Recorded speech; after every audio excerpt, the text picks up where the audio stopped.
Governor Stevenson, Senator Johnson, Mr. Butler, Senator Symington, Senator Humphrey, Speaker Rayburn, fellow Democrats, I want to express my thanks to Governor Stevenson for his generous and heartwarming introduction.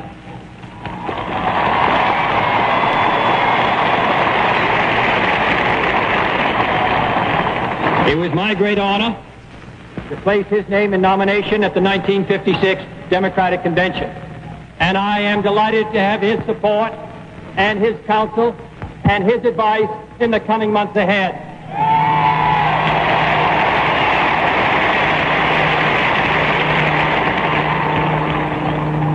Let me say first that I accept the nomination of the Democratic Party.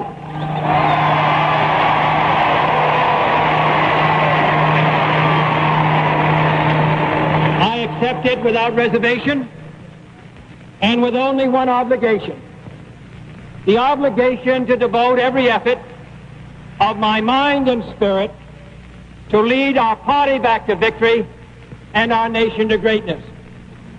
I am grateful, too, that you have provided us with such a strong platform to stand on and to run on.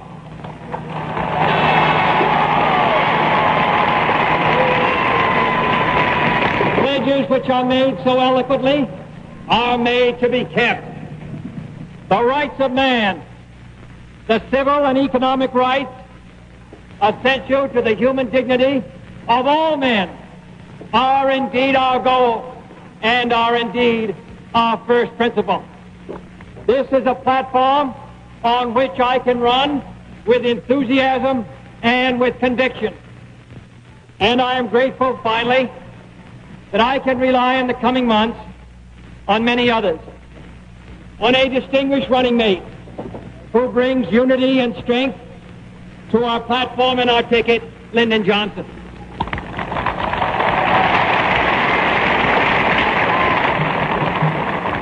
On one of the most articulate spokesmen of modern times, Adlai Stevenson.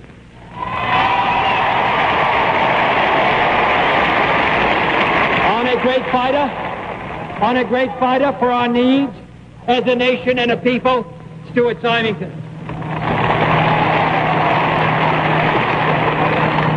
On my traveling companion in Wisconsin and West Virginia, Senator Hubert Humphrey.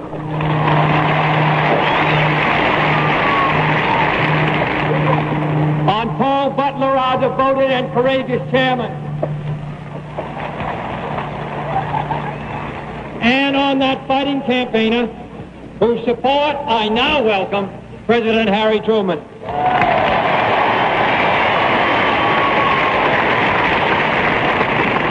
I feel a lot safer with all of them on my side. And I'm proud of the contrast with our Republican competitors. For their ranks are so thin that not one challenger has dared to put his head up in the last 12 months.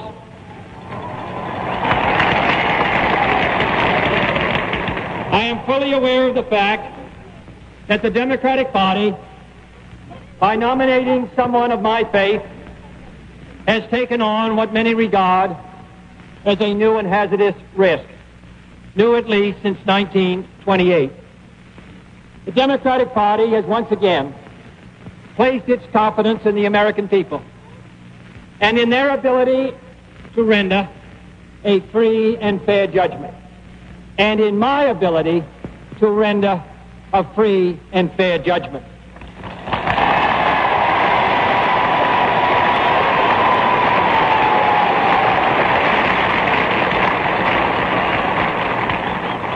To uphold the Constitution and my oath of office, to reject any kind of religious pressure or obligation that might directly or indirectly interfere with my conduct of the presidency in the national interest.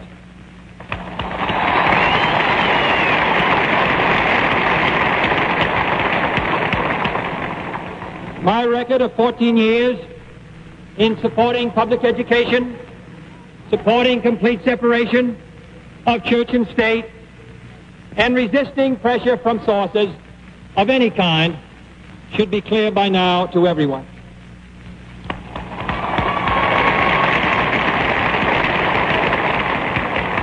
I hope that no American, considering the really critical issues facing this country, will waste his franchise and throw away his vote by voting either for me or against me because of my religious affiliation. It is not relevant.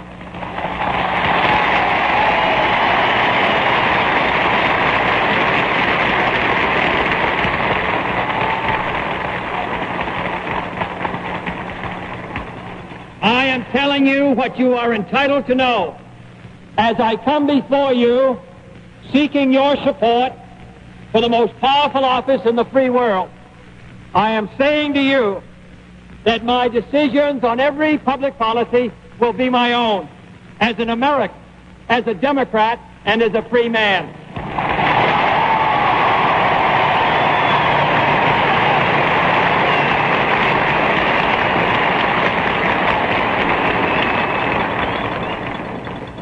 I mention all of this only because this country faces so many serious challenges, so many great opportunities, so many burdensome responsibilities, that I hope that it is to those great matters that we can address ourselves in the coming months.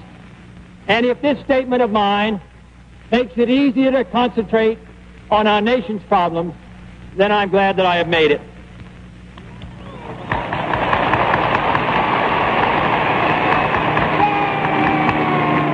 Under any circumstances, the victory we seek in November will not be easy. We know that in our hearts. We know that our opponents will invoke the name of Abraham Lincoln on behalf of their candidate, despite the fact that his political career has often seemed to show charity towards none and malice for all.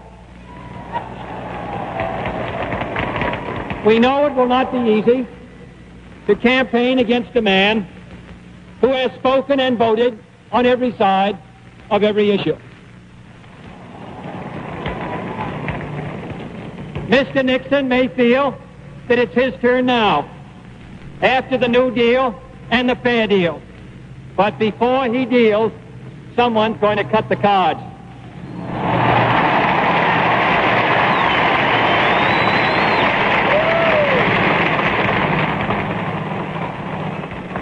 That someone may be the millions of Americans who voted for President Eisenhower, but would balk at electing his successor. For just as historians tell us that Richard I was not fit to fill the shoes of the bold Henry II, and that Richard Cromwell was not fit to wear the mantle of his uncle, they might add in future years that Richard Nixon did not measure up to the footsteps of Dwight D. Eisenhower.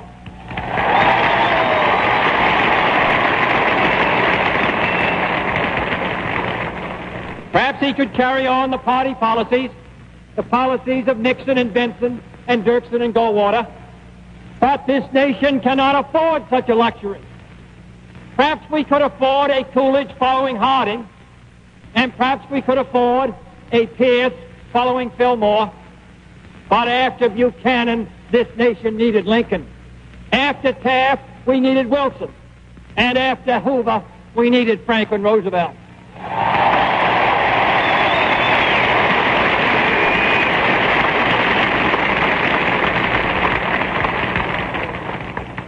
But we're not merely running against Mr. Nixon. Our task is not merely one of itemizing Republican failures, nor is that wholly necessary. For the families forced from the farm do not need us to tell them of their plight. The unemployed miners and textile workers know that the decision is before them in November. The old people without medical care, the families without a decent home, the parents of children without a decent school, they all know that it's time for a change.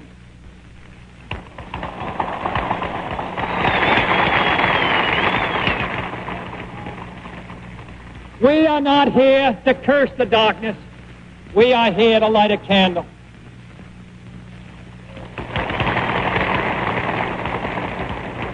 As Winston Churchill said on taking office some 20 years ago, if we open a quarrel between the present and the past, we shall be in danger of losing the future. Today, our concern must be with that future.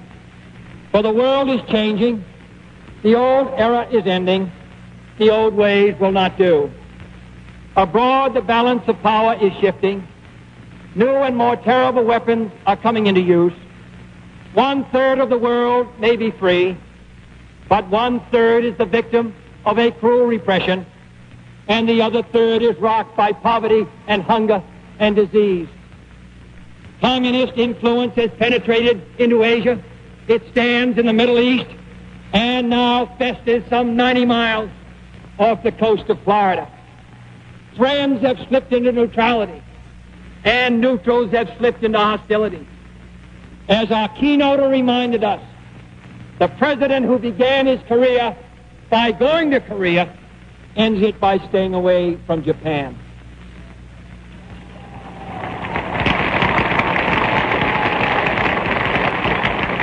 The world has been close to war before, but now man, who survived all previous threats to his existence, has taken into his mortal hands the power to exterminate his species 7 times over. Here at home, the future is equally revolutionary. The New Deal and the Fair Deal were bold measures for their generation, but now this is a new generation. A technological output and explosion on the farm has led to an output explosion. An urban population revolution has overcrowded our schools and cluttered our cities and crowded our slums. A peaceful revolution for human rights, demanding an end to racial discrimination in all parts of our community life, has strained at the leashes imposed by a timid executive leadership. It is time, in short,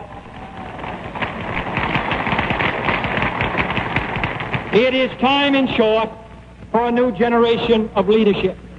All over the world, particularly in the newer nations, young men are coming to power. Men who are not bound by the traditions of the past. Men who are not blinded by the old fears and hate and rivalries. Young men who can cast off the old slogans and the old delusions. The Republican nominee, of course, is a young man, but his approach is as old as McKinley.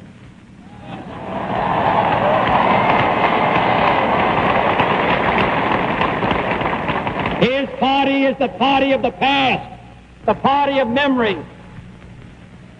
His speeches are generalities from Poor Richard's Almanac. Their platform made up of old leftover Democratic planks, has the courage of our old convictions. Their pledge is to the status quo, and today there is no status quo. For I stand here tonight, facing west, on what was once the last frontier. From the lands that stretch 3,000 miles behind us, the pioneers gave up their safety, their comfort, and sometimes their lives to build our new West. They were not the captives of their own doubts, nor the prisoners of their own price tags. They were determined to make the new world strong and free, an example to the world, to overcome its hazards and its hardships, to conquer the enemies that threatened from within and out. Some would say that those struggles are all over, that all the horizons have been explored, that all the battles have been won, that there is no longer an American frontier. But I trust that no one in this intersection would agree with that sentiment. For the problems are not all solved, and the battles are not all won. And we stand today on the edge of a new frontier, the frontier of the 1960s. the frontier of unknown opportunities and perils, the frontier of unfilled hopes and unfilled threats. Woodrow Wilson's New Freedom promised our nation a new political and economic framework. Franklin Roosevelt's New Deal promised security and succor to those in need. But the new frontier of which I speak is not a set of promises. It is a set of challenges. It sums up not what I intend to offer to the American people, but what I intend to ask of them. It appeals to their pride.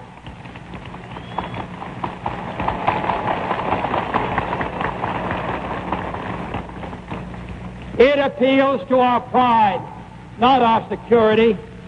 It holds out the promise of more sacrifice instead of more security. The new frontier is here, whether we seek it or not. Beyond that frontier are uncharted areas of science and space, unsolved problems of peace and war, unconquered province of ignorance and prejudice, unanswered questions of poverty and surplus. It would be easier to shrink from that new frontier, to look to the safe mediocrity of the past, to be lulled by good intentions and high rhetoric, and those who prefer that course should not vote for me or the Democratic Party.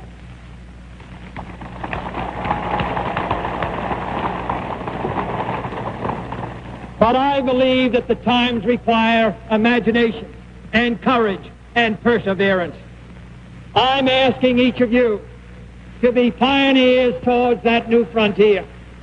My call is to the young in heart, regardless of age, to the stout in spirit, regardless of party, to all who respond to the scriptural call, be strong and of good courage, be not afraid, neither be dismayed. For courage, not complacency, is our need today. Leadership, not salesmanship. And the only valid test of leadership is the ability to lead and lead vigorously. A tired nation, said David Lloyd George, is a Tory nation. And the United States today cannot afford to be either tired or Tory.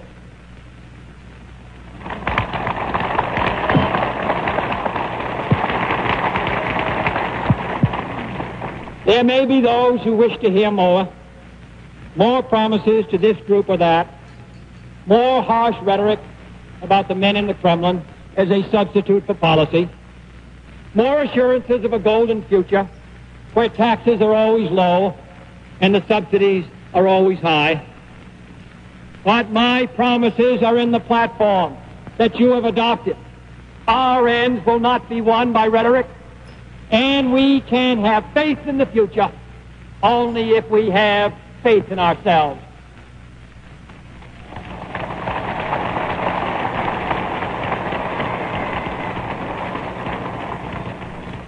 For the harsh facts of the matter are that we stand at this frontier at a turning point of history.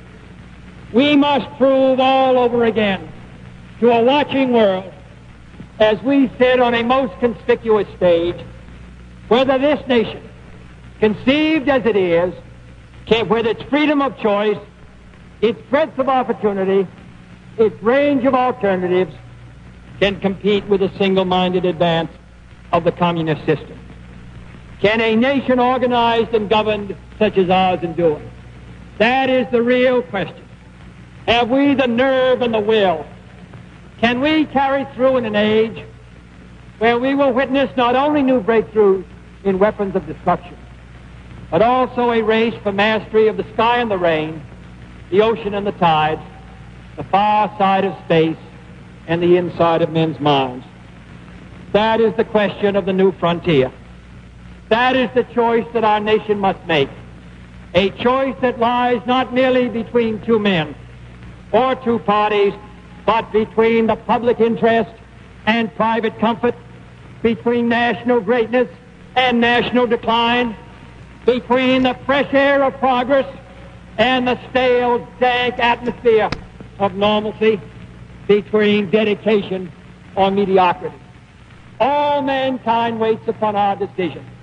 A whole world looks to see what we shall do, and we cannot fail that trust, and we cannot fail to try.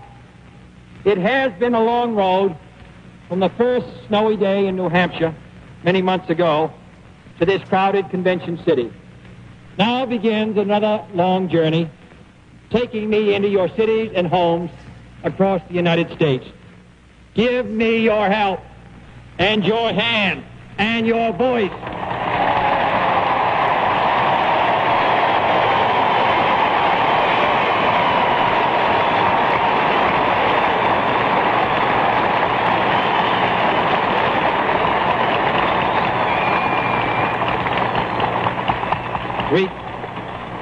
Recall with me the words of Isaiah, that they that wait upon the Lord shall renew their strength.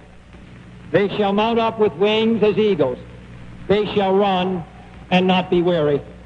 As we face the coming great challenge, we too shall wait upon the Lord and ask that He renew our strength. Then shall we be equal to the test. Then we shall not be weary. Then we shall prevail.